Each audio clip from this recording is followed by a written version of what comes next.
숨통 조이기 이건숙 스마트 소설. 연애나 결혼을 포기하니 아기를 낳아 기를 책임도 없다. 이런 자유를 나는 참으로 즐긴다. 꼰대짓 하는 아버지의 잔소리만 빼면 이 생활이 천국이다. 인터넷을 뒤져 음악도 듣고 이런저런 정보도 얻어 즐기다가 온라인 게임에 푹 빠진다. 핸드폰으로 나처럼 백수건달 친구들과 입이 마르도록 짓거리고 그것도 지쳐 침대 위에 벌렁 누웠다. 코앞에 놓인 화면에 아파트 값이 고공행진을 한다고 아나운서가 떠들어대지만 나와는 상관이 없는 이야기다. 임대하면 될 걸 어째서 집을 사려고 목을 매다는지 모두 바보들이다. 어느 책에선가 읽은 내용이 머리를 스친다. 짐이라고는 쪽박 하나와 덮고 자는 험 마대천에 나무를 파서 만든 밥그릇이 전부다.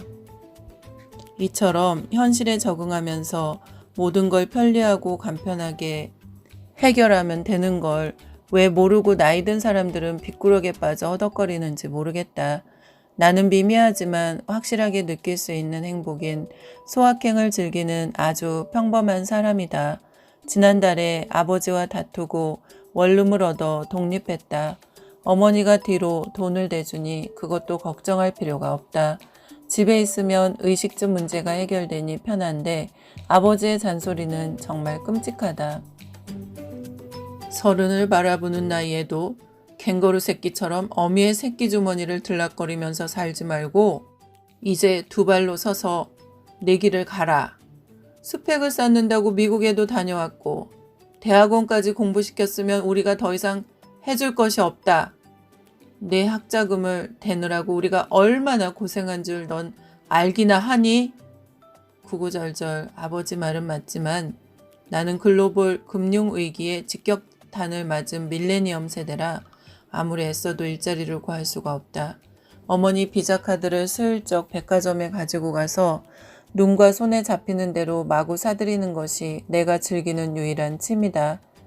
하필이면 양손이 모자랄 정도로 쇼핑백을 들고 현관문을 들어서는 순간 아버지와 맞닥쳤다. 너처럼 소비만 하고 살다가 늙어 폐지를 주워 살려고 그러니 돈을 한 푼이라도 아껴 장가 들고 집도 마련해야지.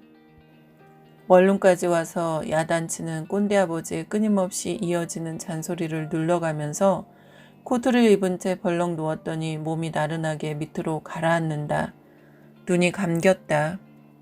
하늘을 찌르는 고층 빌딩 안에는 부활절을 앞두고 앙증맞은 토끼와 달걀, 노란 병아리로 벽면이 장식되어 동화의 나라에 들어선 기분이다.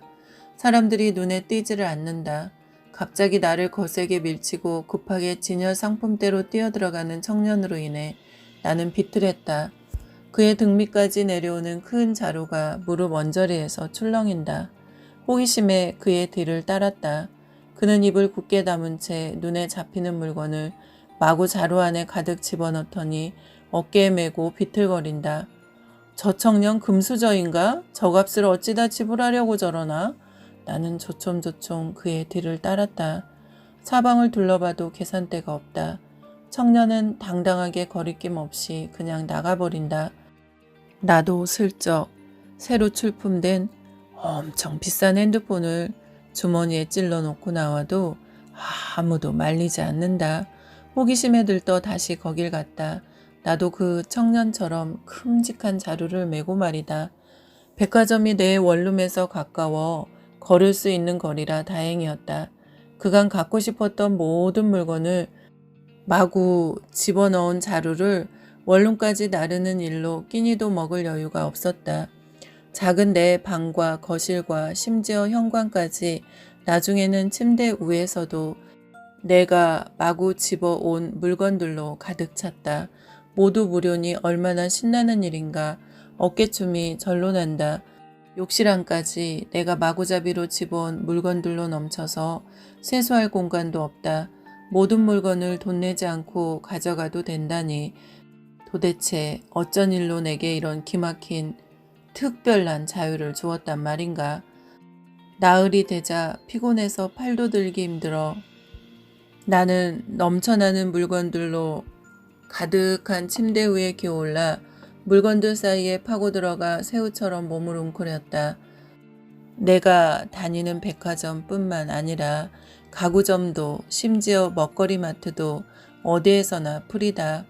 일주일을 이렇게 마구 집어가도 좋은 곳에 살면서 나는 지치기 시작했다. 크고 작은 것들을 다 가져다 집에 쌓으니 원룸이 거대한 쓰레기통으로 변해버렸다. 필요 없는 물건들이 눈에 들어오기 시작했다. 동네 쓰레기를 집안에 가득 쌓아놓은 병든 어느 할머니처럼 나는 물건들 사이에 파묻혀 숨이 막히기 시작했다.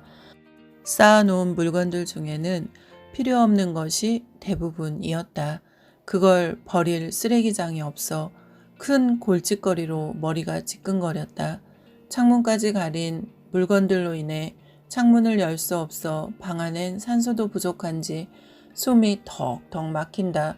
쌓아놓은 물건들 위라 코앞에 바짝 다가온 천정을 향해 놓으니 숨통이 조여 곧 죽을 것만 같다.